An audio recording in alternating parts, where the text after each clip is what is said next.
Pemerintah Kabupaten Sidoarjo menutup seluruh aktivitas Desa Waru di Kecamatan Waru karena menjadi klaster baru penyebaran COVID-19. Dari total 303 warga yang mengikuti rapid test, 54 warga reaktif positif COVID-19 dan menjalani swab test di sejumlah rumah sakit di Sidoarjo. Sebelumnya 2 warga meninggal dunia akibat terpapar COVID-19. Petugas gabungan pun berpatroli dan memberi tanda khusus bagi rumah warga yang terpapar virus corona.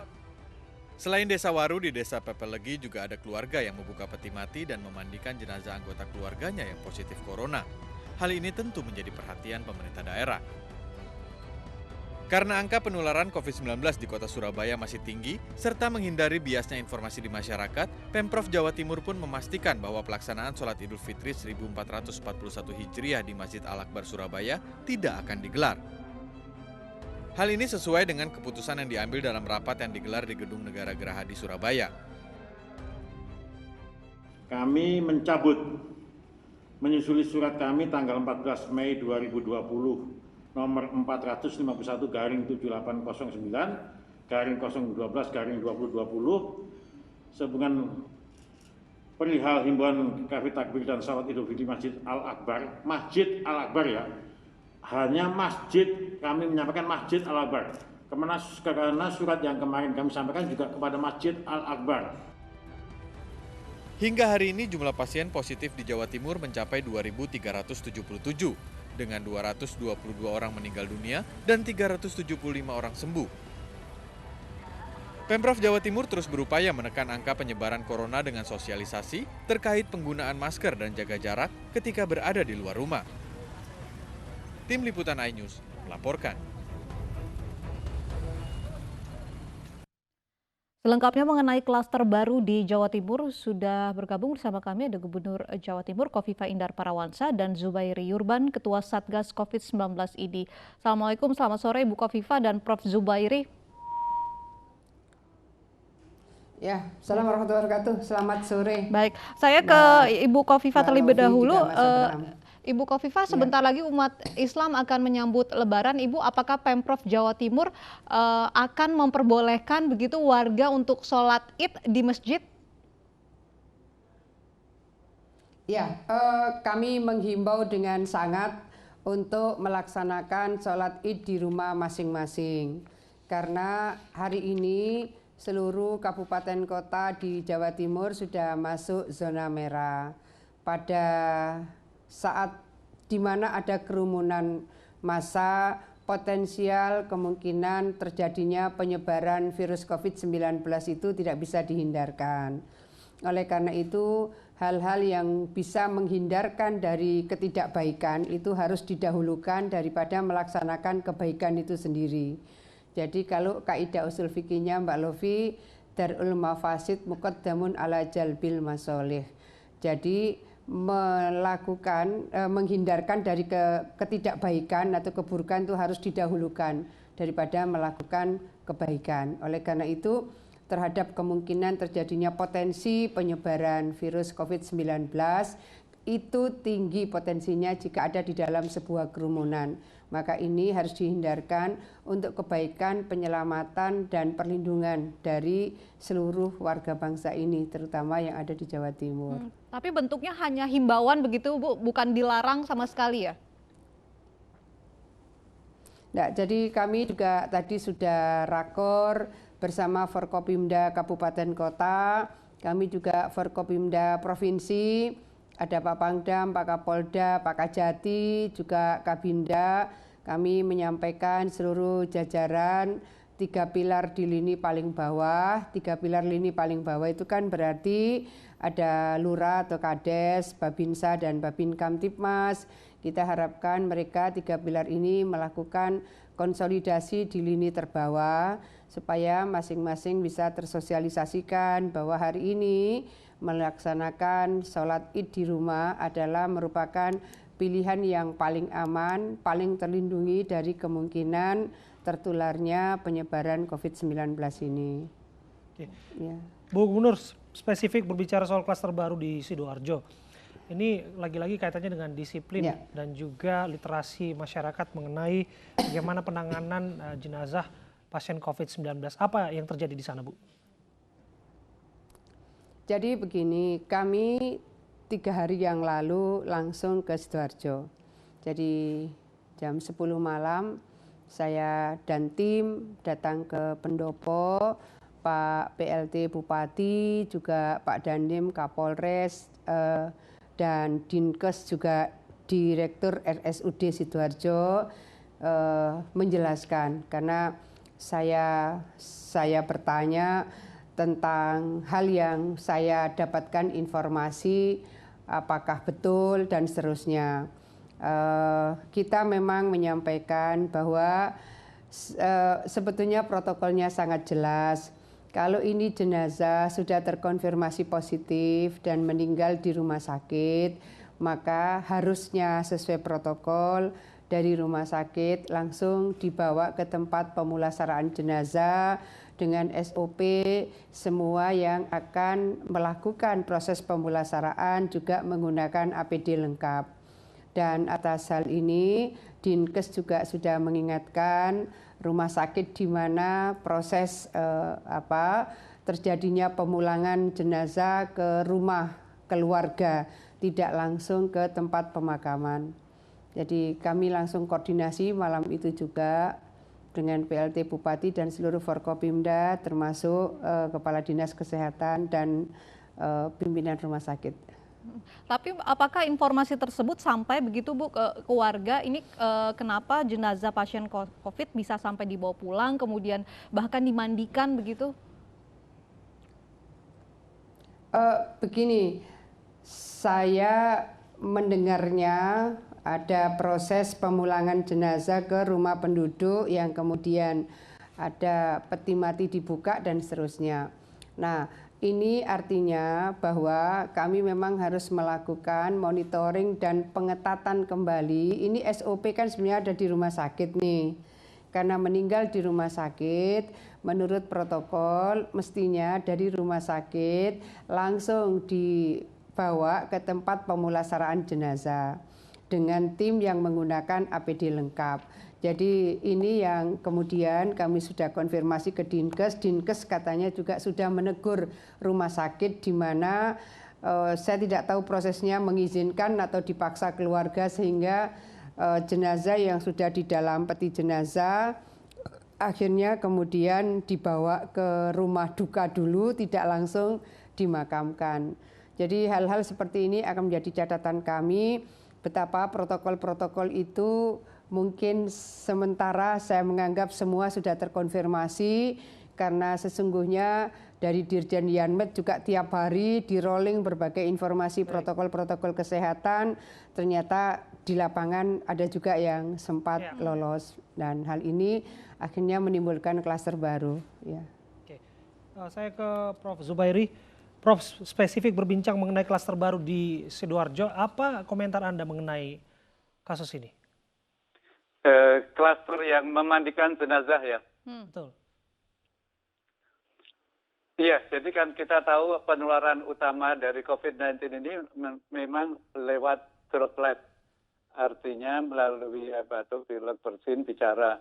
Namun virus ini juga ada di tubuh jenazah.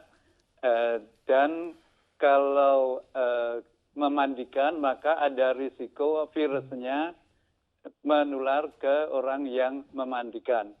Karena itu baik Majelis Ulama Indonesia maupun Muhammadiyah juga menyampaikan bahwa dalam kondisi seperti ini maka protokol untuk jenazah diserahkan sesuai dengan tenaga kesehatan, yaitu memang boleh tidak usah dimandikan dan langsung kemudian dimasukkan plastik, masuk peti mati dan dikuburkan.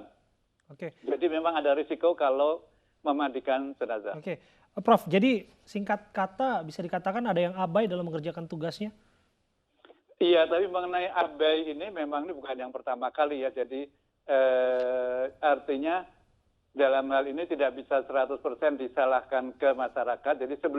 Jadi begitu meninggal kelihatannya kita perlu berulang kali menyampaikan ke masyarakat, ke keluarga almarhum bahwa ini menular kalau memandikan jenazah. Ini menular kalau peti matinya dibuka.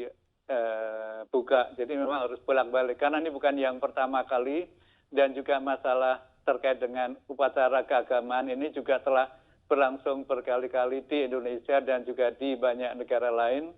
Di Korea maupun di Perancis, di Malaysia itu ada tablik akbar, di Singapura dan di tempat lain dari gereja. Di kita juga sudah mendengar masalah di Bandung dan di Bogor. Jadi memang tim begitu ada pasien meninggal, tim memang harus menjelaskan berulang kali ke keluarga pasien. Apakah ini mungkin karena kurang edukasi begitu, kurang diberikan informasi warga mengenai seperti apa penanganan jenazah pasien positif corona ini seharusnya? Iya, itu mirip-mirip begini. Kalau orang tarwah dari dulu kita tarwah, dari dulu kita kemudian sholat id, kemudian halal bihalal. Nah, ini kalau begitu dilarang kan harus tahu tuh masyarakat mengapa dan apa konsekuensinya. Jadi memang dua hal. Pertama, masyarakatnya belum paham atau ngeyel atau ngotot. Yang kedua, atau kitanya belum memberi penyuluhan yang jelas. Karena yang disebut edukasi, yang disebut komunikasi itu bukan apa yang kita sampaikan ke masyarakat, namun apa yang telah ditangkap oleh masyarakat. Jadi memang harus berulang kali. Dan kalau perlu bisa mensitir ayat Al-Quran, fadzakir inna fa'ati dzikra, maka jelaskanlah, insya Allah menjelaskan itu, mengedukasi itu bermanfaat. Oke, saya kembali ke Bu Gubernur.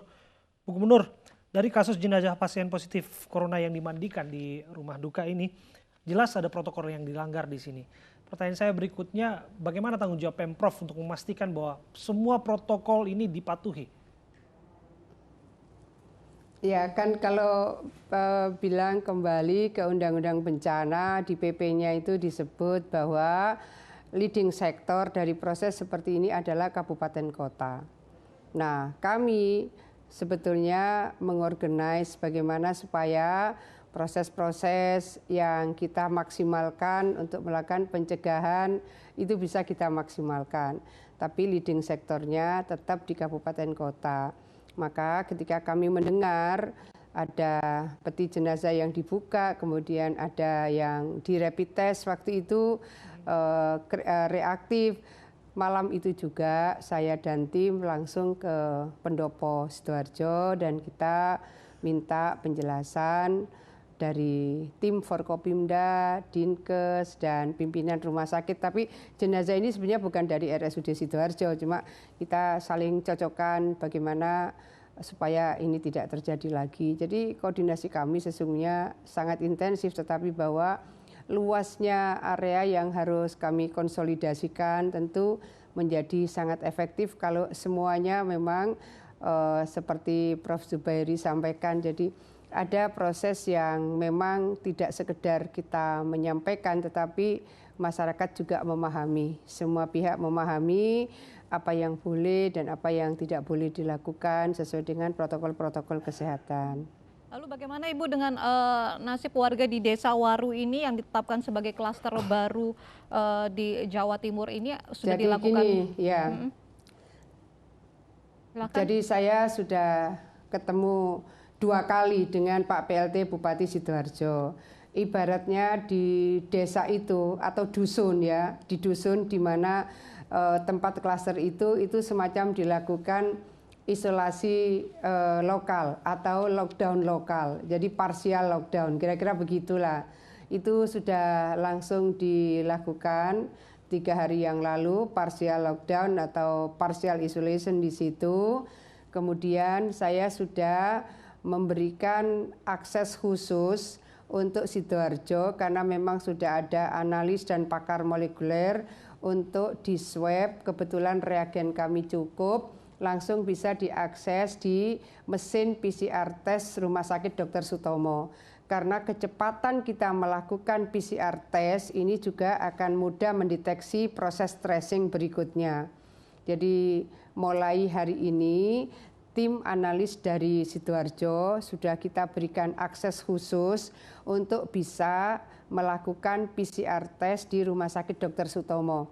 Rumah Sakit Sutomo ini adalah rumah sakit milik Pemprov.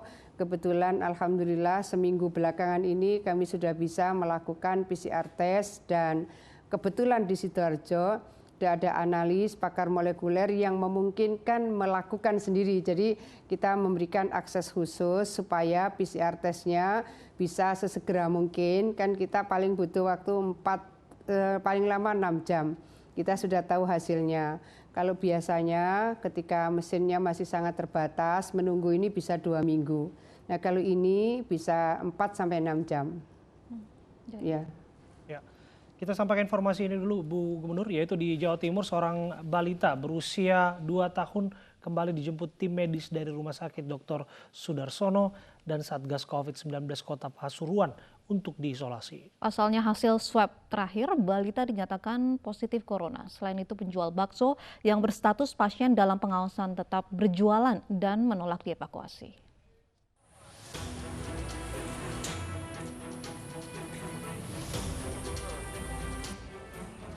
Balita laki-laki asal Lecari, Kota Pasuruan, Jawa Timur kembali jalani isolasi di Rumah Sakit Dr. Sudarsono. Satgas COVID-19 Kota Pasuruan menyatakan swab balita berusia 2 tahun itu kembali menunjukkan hasil positif. Padahal sebelumnya pasien sempat dinyatakan sehat dari infeksi virus corona. Jadi balita itu dirawat di Rumah Sakit Bangil tanggal 18 sampai tanggal 11 Mei. Pulang karena membaik dan kemudian karena hasil swabnya baru keluar kemarin, setelah hasil swab positif saya isolasikan di Rumah Sakit Umum Sudarsono. Selain mengevakuasi balita laki-laki ke rumah sakit, tim kesehatan juga turut mengisolasi 12 orang anggota keluarga balita. Seorang penjual bakso di Surabaya, Jawa Timur yang berstatus pasien dalam pengawasan justru tetap berjualan. Tim Hunter COVID-19 mengevakuasi tukang bakso ini saat sedang berjualan di Jalan Bendul Merisi. Proses evakuasi sempat berjalan alot karena pasien menolak dievakuasi. Pasien sebelumnya sudah diminta pihak setempat untuk jalani isolasi mandiri di rumah, namun pasien tetap berjualan. Pedagang bakso ini berstatus PDP karena tinggal satu lingkungan bersama salah seorang karyawan pabrik rokok yang positif corona di Jalan Bendul Merisi, Surabaya. Sementara itu, seorang perawat Rumah Sakit Royal Surabaya, Jawa Timur yang tengah hamil 4 bulan meninggal dunia diduga terpapar COVID-19. Setelah mendapatkan perawatan intensif, nyawa perawat bernama Ari Puspitasari tidak tertolong dan dinyatakan meninggal dunia bersama bayi yang dikandungnya Senin siang. Meninggalnya perawat rumah sakit yang sempat viral dibenarkan Ketua Tim Tracing Gugus Tugas Penanganan COVID-19 Jatim, Dr. Kohar Hari Santoso, namun hasil swabnya belum keluar apakah positif atau tidak. Tim Liputan iNews melaporkan.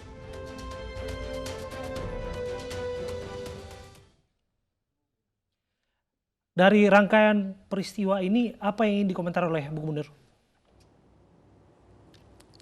Pertama begini, kembali protokol kesehatan. Kalau misalnya kasus almarhumah perawat Ari, saya ingin pastikan sesungguhnya beliau bukan merawat pasien COVID-19. Tetapi bahwa banyak sekali nakes yang kemudian terpapar virus ini justru bukan karena merawat pasien COVID. Karena apa? Karena banyak OTG, orang tanpa gejala, kemudian apakah pada saat konsultasi, pada saat perawatan dan seterusnya, akhirnya kemudian menyebarlah virus yang ada di dalam mereka yang OTG. Nah, menurut regulasi protokol kesehatan, bahwa yang hamil harusnya harus cuti bekerja.